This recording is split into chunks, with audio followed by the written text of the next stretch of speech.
We all know Lumix cameras deliver an incredible image, but what if I told you you can get that same 10-bit quality image at a fraction of the file size? This is called Mp4 Lite, and it's probably the most underrated feature that Lumix has dropped when they dropped the S9.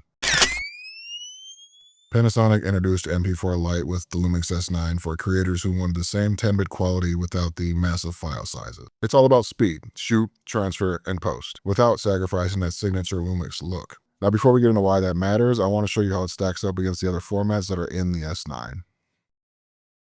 Now, the Lumix S9 does give you three main recording options. Those are going to be MOV, MP4, and MP4 Lite. And understanding how they operate is going to help you get the most out of your camera. And the S9, the MOV files can use either H.264 or H.265 compression, depending on what the camera decides to use. And they record linear PCM audio up to 96 kilohertz at 24-bit. That means you're getting maximum color data, better audio fidelity, and the best bit rate on the camera. And you'll notice that this gives you the highest selection of frame rates and frame sizes, meaning that your data rate can be up to 200 megabits per second. This includes 6K open gate, 4K 60, 1080 120, and so forth.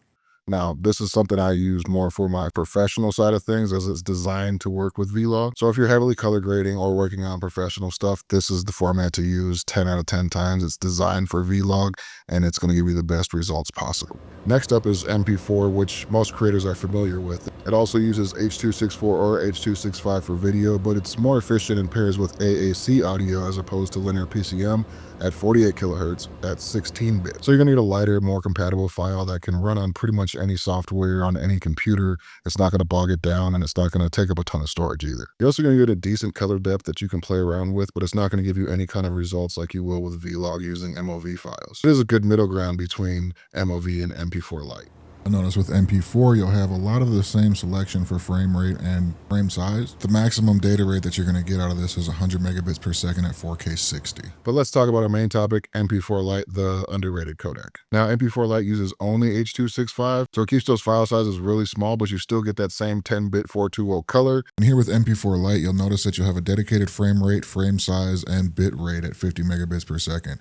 This is going to give you that most compressed file size possible. Now, this is perfect for people who need more storage or creators on the go that are using Lumix Lab and transferring it wirelessly to get social content out as fast as possible. You still get that signature look that Lumix is known for, but you get faster transfer speeds, you get smoother playback, and it's a lot less stress on your storage. These three clips have the exact same settings, but one is an MOV, one is an MP4, and one is an MP4 Lite. If you ask me, you really can't see a huge difference in this. I even tested it in low light, and it's still kind of the same. You don't really see a huge difference in the images. I want to know if you can tell the difference. Let me know in the comments which one you think is which. Now, going into Finder, you can see the difference in these file sizes. These are all 30-second clips. These are all recorded with the exact same settings. But you can see as you go up from MP4 Lite at around 200 megabits, you get up to the MP4, that's around 350 to 375. And then you get to the MOV files, which are triple the size of your MP4 Lite files at around 600 megabytes. Now, if you ask me, that's a pretty decent cut in file size without having to lose a lot of quality whatsoever. And if you recorded a bunch of clips and you're in your NLE and you don't know which clip is which, I can show you right here in Final Cut that if you're looking at the MP4 Lite, that's always going to be in an HEVC format. That's going to be the most high efficiency compressed format there is. And you'll see that the audio is also AAC. Looking at the MP4, you'll see that it's AVC1 and the audio is AAC, but the AVC1 is going to be your normal AVC compression. And when you see that AVC1, you know you're not getting the high efficiency compression, you're just getting the regular H.264. You'll see the exact same thing with your MOV files. You'll see the AVC1, but you'll see linear PCM as that's going to give you your highest audio fidelity as well. Also, you may have noticed that the frame size changes between them. You go from 3840 by 2160, that's going to be your regular 4K, to 3840 by 2560. That's going to be the default 3.7K that you're going to get from the MP4 Lite. Going back to the side-by-side, with all of these, visually you won't see much of a difference straight out of camera. It's going to give you a great image with excellent sharpness, color, and detail. The biggest difference is going to show up when you start pushing the colors or the dynamic range. If you look down here, I got this separated by file type. If you look at the MOV files, you're going to be able to adjust those just a little bit more without losing those details. Like you can push the shadows down a lot more on this without killing the dark areas. When you get to MP4, when you bring up the highlights and trying to stretch a little bit, you start peaking a little bit faster at the top end.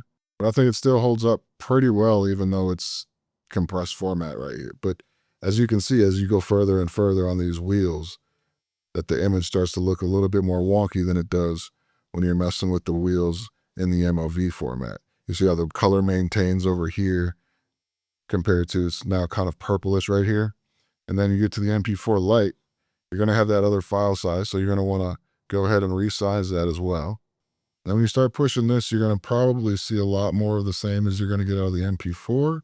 But honestly, if you're not creating for a paid project, a client project where you need to really, really get in there and color and adjust that dynamic range, you don't need anything more than this MP4 Lite if you're doing content creation or recording, your dad cam stuff for memories or whatever it may be. For professional or graded work, MOV is going to be your answer. It's going to give you the best possible quality out of camera. You'll notice the file sizes are massive compared to the other codecs, but this is going to give you that range and flexibility in post to color and do whatever you need to do. Think, commercial shoots or anything that you're going to deliver professionally.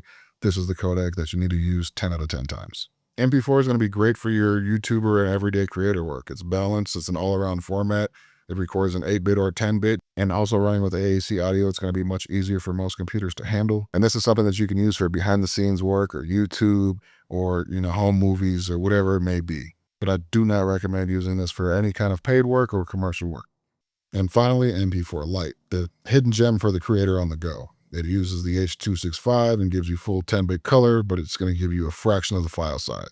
You get that same Lumix image without filling up your hard drives. This is perfect for Lumix Labs specifically because you have those built-in LUTs, so straight out of camera, you can use MP4 Lite to record travel videos, reels, vlogs, shoot them straight to your phone, have them ready to post straight out of camera. And really, that's why I think this is one of the most underrated features within this camera, because you can do all that on the go and post within seconds. So whether you're shooting high-end client projects or have a run-and-gun YouTube workflow, knowing what these codecs can do for you can save you a lot of time, energy, and at the end of the day, money, because let's be honest, storage is expensive. Not as expensive as it used to be, but it's expensive. And let's be honest, MP4 Lite isn't just a smaller file size. It's understanding how creators work and tailoring their cameras to us, their consumer. It's them understanding that people want to do this stuff on the go and work fast, but will also want to use the same kind of gear for their commercial work. I think it's a great thing that they did. If you got anything out of this today, make sure you hit that thumbs up, hit that subscribe button for more Lumix content, other tech gear, and all that kind of jazz. See you in the next one.